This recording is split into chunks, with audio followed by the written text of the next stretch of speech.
exactly a week ago, Donald Trump on the debate stage said they're eating the cats, they're eating the dogs, they're eating the pets. It was beautiful cadence. It's been funny. The memes are good. Alf is making a comeback because he used to eat cats and he's an alien. I ate a cat on, or tried to nibble at my cat on Piers Morgan. It's funny. It all very much would be a Simpsons episode considering it's in Springfield. But of course, for the people of Springfield, Ohio, it sucks. There have been bomb threats at hospitals. Schools have closed and moved online. The mayor's gotten death threats.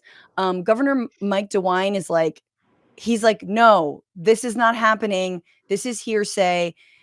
This came from a Facebook post, which I know you wrote about too.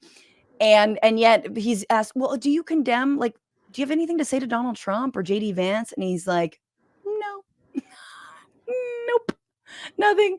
So what it's also led to is some scarier shit, right? So for example, here is the Proud Boys marching in Springfield.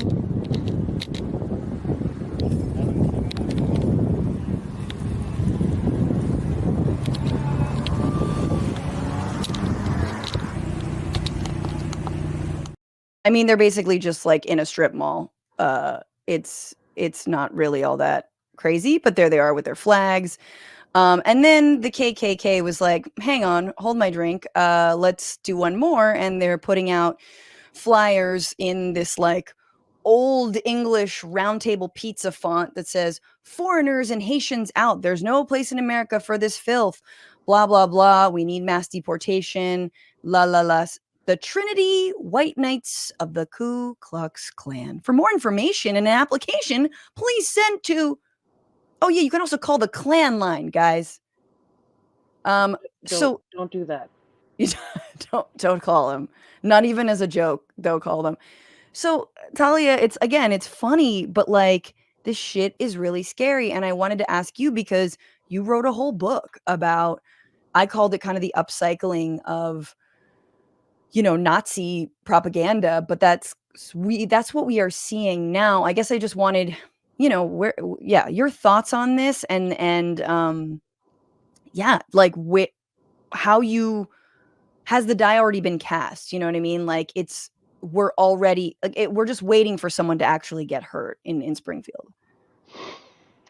I mean, as with so many things over the past 9 years, like fascism, fascist aesthetics often ride the line between comic and threatening, and something can be both. Something can be both absurd and evil. I think what we're seeing here, I think what I make it a comparison to is um, the blood libel, other like which is also described by some historians. There's a term called the nocturnal ritual fantasy, where basically, since time immemorial in the West, what you do is when you have a disfavored outgroup, you accuse them of, engaging in abominable practices in secret. So even in this third-hand Facebook post that started all of this, there was a ritual element to what was described, that this person's friends, daughters, neighbor, whatever, had seen a cat like sort of hung up for butchery. There's this element of the grotesque, element of the ritual in it, and of course, JD Vance very much has said straight out, okay, like these rumors may be false. Keep posting these memes. Sometimes I have to make up stories just to bring attention um, to the plight of people whose town got new residents, so it could have better businesses. I mean, like, Yeah, have someone work in like the meat plants and whatnot, and like do a bunch of work that other folks didn't want to do. yeah, I mean, there's a lot going on here. There's so many historical parallels. I think, particularly given that Trump is running on a platform of mass bloody deportation, Yeah. employing this kind of blood libel towards immigrants, with the explicit hope, I believe, inherent in every blood libel, of stirring up pogrom. Um, these are terms that originated in the Russian Empire, but they very much have been in use actually in America to describe our own long history of race riots and anti-immigration riots for at least a century. And pogrom, the etymology of it comes from the Russian word grom, which means thunder. It's sort of, you have this noise before the lightning strike, where like you have these vile rumors, whether it's killing Christian children or kidnapping cats. You have the promulgation of these rumors, which is, just to be clear, a morally disgusting act, with the express intent to whip up violence. Yep. And then, the people who promulgate this sort of libel do so in the explicit hope of inciting violence. And in Vance's case, some recent reporting has revealed that the reason he got tipped onto Springfield in the first place is because some community leaders reached out and said, "Hey, our community could use some more resources for English as a second language classes. We need more interpreters at our hospitals." And they were reaching out to him as their senator, as his constituents. Of course. And instead, he's like, okay, this seems like a really opportune moment for me to whip up a blood libel. And, one through line of Donald Trump is his racism and his xenophobia. And so this is him exercising both, his credulousness. And also, in the case of a blood libel, I mean, the truth value is negligible. Like, the fact that these stories were readily false from the first moment, and perhaps like comical on some level, never mattered. The idea was an appeal to sentiment, appeal to disgust, and ultimately an appeal to violence. Yeah. I mean, and you're using these terms, blood libel, pogrom, which have obviously we know historically been used against Jews worldwide, or in Eastern Europe mostly, right? And that's like any kind of lie that can be told about a group of people. And then, like you're saying, it's negligible whether it's true. And even JD Vance said, yeah, if I have to make up a story, I just want to play this. It is a little long, but the cringe is worth the wait. Here is JD Vance being pushed by Dana Bash on CNN, and you hear what he says in terms of, if I have to make something up, so be it. Just once and for all, you again started this in part by saying that, which Donald Trump repeated on the debate stage, that, and he didn't say anything about the policies that you're talking about. He just said Haitians are eating dogs and cats. Can you affirmatively say now that that is a rumor that has no basis with evidence? Dana, the evidence is the first-hand account of my constituents who are telling me that this happened. And by the way, I've been trying to talk about the problems in Springfield for months, and the American media ignored it. There was a congressional hearing just last week of angel moms who lost children because Kamala Harris let criminal migrants into this country who then murdered their children. The American media totally ignored this stuff until Donald Trump and I started talking about cat memes. If I have to, but it wasn't just a meme, create stories so that the American media actually pays attention to the suffering of the American people, then that's what I'm going to do, Dana, because you guys are completely letting Kamala Harris coast. You had one interview with her. You talk about pushing back against me, Dana. You didn't push back against the fact that she cast the deciding vote on the Inflation Reduction Act, which is why a lot of Americans can't afford food and housing. You just said we that ought you're to be creating talking about a story. Public policy. Sir, you just said that you're creating the story. What's that, Dana? You just said that this is a story that you created. So the eating dogs and cats thing is not accurate. Dana, it comes from firsthand accounts from my constituents. I say that we're creating a story, meaning we're creating the American media focusing on it. I didn't create 20,000 illegal migrants coming into Springfield thanks to Kamala Harris's policies. Her policies did that, but yes, we created the actual focus that allowed the American media to talk about this story and the. So we created the focus by lying. And also, just to lie for another lie, the idea that they are illegally in Springfield, which they are not. So, um, I mean, that's incredible that he just said that, and he's like, if we have to create this lie, and I'm sure, Talia, in your book Culture Warlords, you again, the way that, like, these lies often, I remember when we would follow, like, Breitbart News and, like, where how these things get, like, funneled up to the highest levels, to the Oval Office at the time when Trump was in office, and be like, Breitbart saw a Reddit post, saw a thing, and then as soon as Breitbart gets it, then it goes other places and it starts to kind of, I mean, now it's sort of different, but the ecosystem works in its ways. Um, and like you mentioned, this was a random Facebook post. The woman eventually has said she's sorry for what it caused. But of course, the right isn't. And that's my question is there have been so many lies like this. You know, you got the Katie Britt freaking out about, you know, a woman who was gang raped in the United States. Like, no, she wasn't. This is all a lie. But like, it doesn't matter because again, the die is cast. The immigrants are painted as evil, as you know, as demonic, and they have to be, yeah, deported or worse. But that's just an amazing admission that he obviously, Dana, trying to walk it back. That's not what I said, honey. I mean, I think again, like I think it is useful to look at this through the framework of the blood libel. Um, you know, just in terms of when we look at like a lie promulgated over millennia, it of course was never true. It was never true.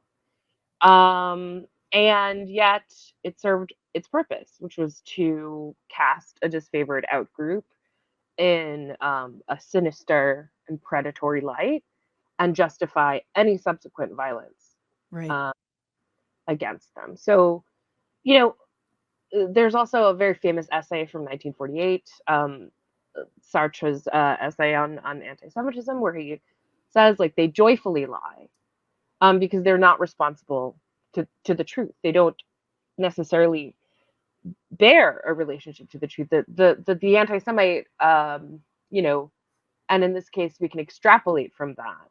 Mm-hmm. Obviously, writing in 1948, he was encountering that ideology, but I think we're seeing, you know, it's like the recurrence of this kind of fascist ideology. You know, he says that the fascists can laugh, Mm-hmm. the fascists can indulge in absurdity, the fascist can indulge in lying because he's not responsible to the truth.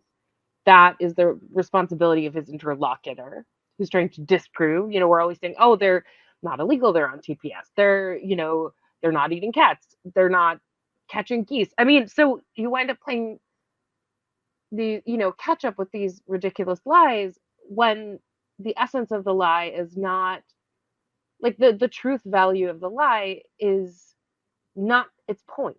Its point Mm-hmm. is to mark out disfavor.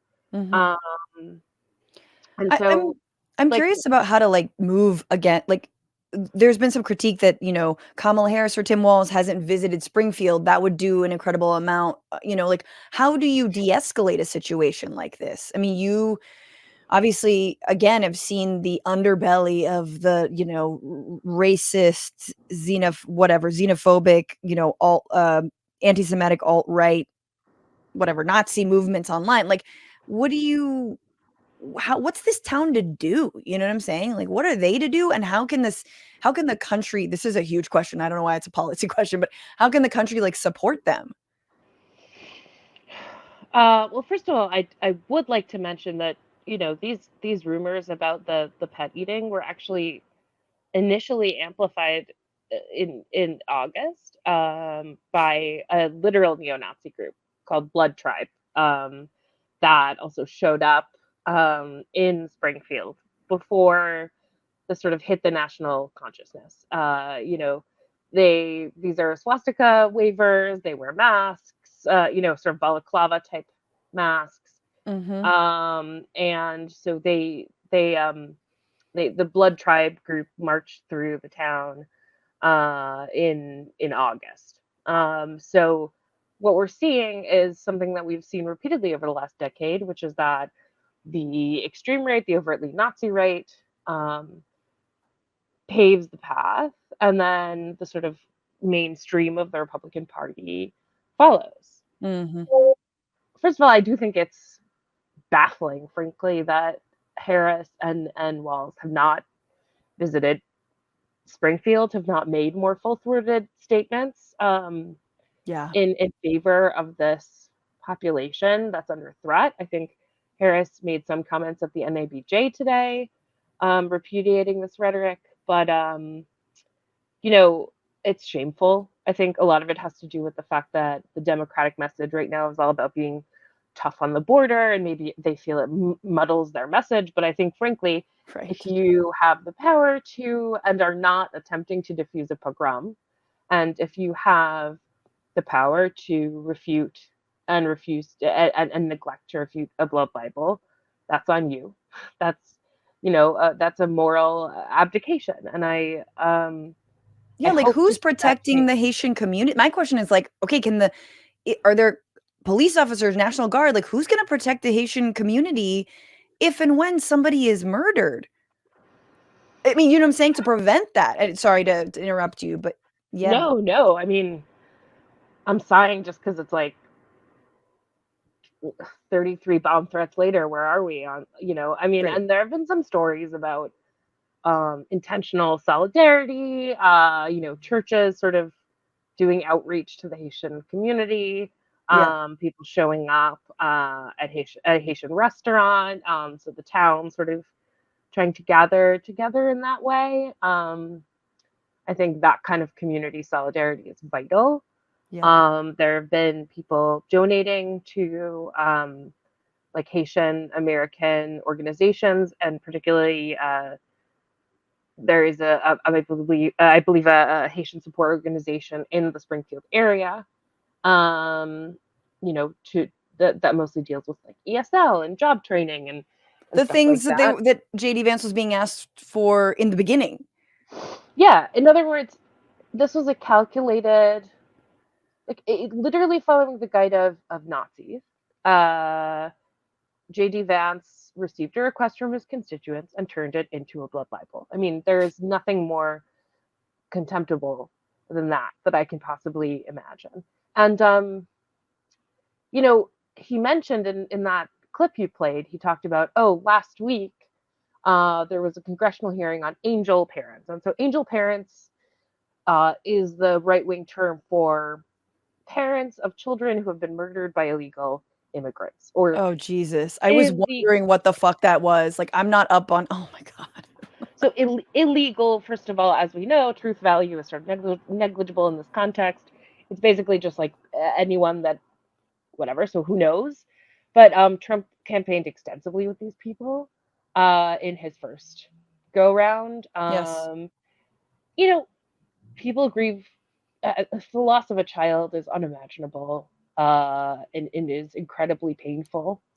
Um, and a sharp contrast with these sort of angel parents who have continually campaigned for stricter restrictions on immigration, who have sort of worked hand in hand with fomenting this sort of anti-immigrant sentiment.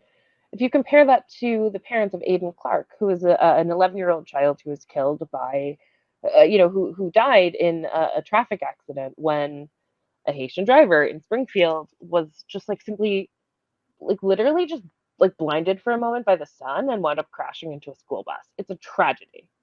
But these Yeah. parents have said, do not use our son for hate. Mm. Stop using our son's name. And it was this tragedy that really brought Springfield into the white supremacist radar in the first place. So this has been sort of churning up from under the underbelly since last year. But they've really come out and said, do not use our son's name to support Donald Trump. And they have received death threats Of course. because they're like, don't use our dead 11-year-old son for hatred. And they've received death threats. I think in the case, in the case of these angel parents, right, continually bringing them up, continually emphasizing this idea that illegal immigrants are murderers, right? They'll murder your kids. When in fact, this is a population that is disproportionately more law-abiding, Yep. that is, significantly more peaceful and productive than native-born Americans, that's a form of blood libel in itself, Mm. too. This constant emphasis on immigrant violence, this xenophobia, this paranoia, this idea that like they're among us and they're going to kill your kids. It's really dangerous, and I don't think it's a coincidence that he brings up these angel parents in the middle of discussing him fomenting violence through lies against a different immigrant population. What's going on, Frantifa? If you haven't already, subscribe to this channel right now. Hit that button. And also, you can become a patron and support the show every single week. Get access to bonus episodes and exclusive merchandise. Patreon.com/bitchuation room. Do